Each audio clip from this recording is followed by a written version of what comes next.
তোমার বাপের দেওয়া টাকাটা নিয়ে যাবে না?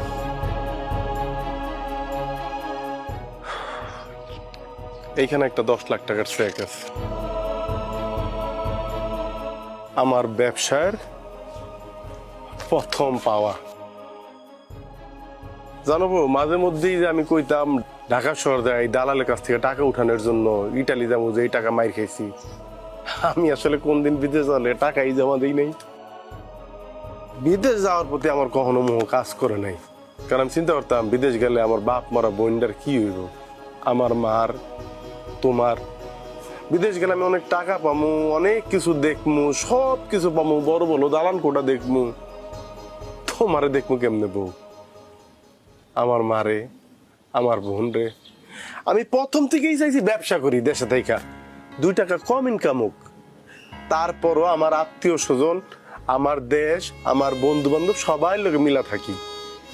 কিন্তু তুমি, মা, কেউই না এটা বিশ্বাস করতে পারতো না যে আমি ব্যবসা করলে ভালো করুম। তোমরা সবসময় কইতে বিদেশ যাও, বিদেশ যাও, বিদেশ যাও। আমি এই সুযোগটা গ্রহণ করছি, বুঝি ঠিক আছে আমার টাকা দাও, আমি বিদেশ যাইগা। তুমি 5 লাখ টাকা দিলা, ওই যে আমার বন্ধু ইমরান, এরপর হাসমত ভাই, তাদের কাছ থেকেও টাকা নিলাম। কারণ আমি জানি ইমরান সবসময় জুয়া খেলে টাকাগুলি নষ্ট করতেছে, হাসমত ভাই মেয়েদের পিছনে সমানে টাকা নষ্ট করতেছে।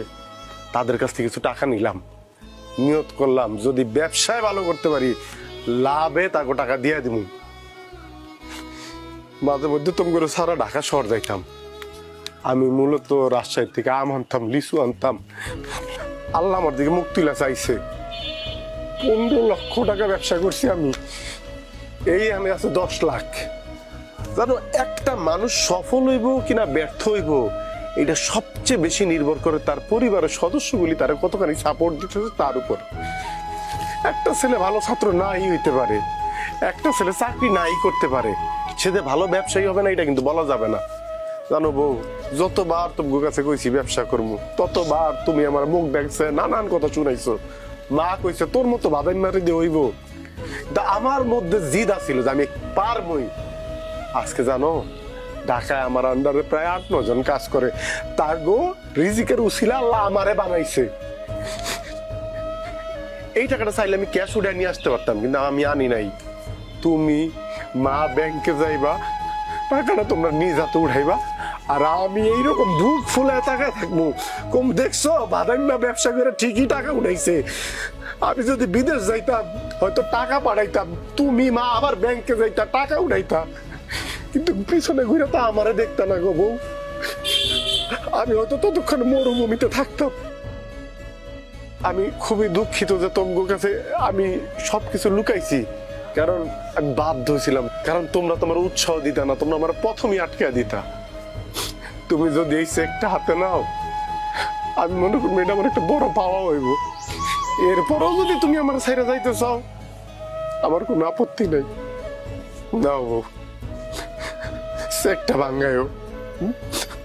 ভাঙ্গায়া ইমরান, হাসমত ভাই টাকাগুলি দিয়ে দিও, আর আব্বার টাকাটাও দিও।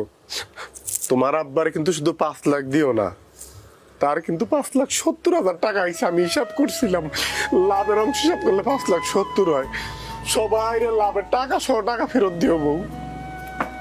আমারে মাফ করে দাও, আমরা বুঝতে পারি নাই, আমি বুঝতে পারি নাই, আম্মা বুঝতে পারি নাই। আমার আব্বারে টাকা ফেরত দেওয়ার লাগবো না। আমরা তো জানতাম না তুমি গোপনে গোপনে ব্যবসা করতেছো। আমি তো ভাবছি কিছু করো না। এখানে যে 5 লক্ষ টাকা আমার বাপের আছে, ওইটা আমি আব্বাতে চায় রাখবো। আমার ননদেরও তো বিয়েটা দেওয়া লাগবে।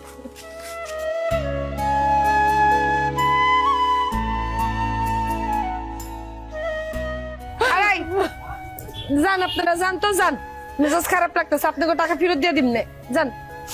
টাকা নেবো কিসের জন্য ভাবি? হ্যাঁ, কিসের টাকা নেবো? আরে এরকম বন্ধু থাকা তো ভাগ্যের ব্যাপার।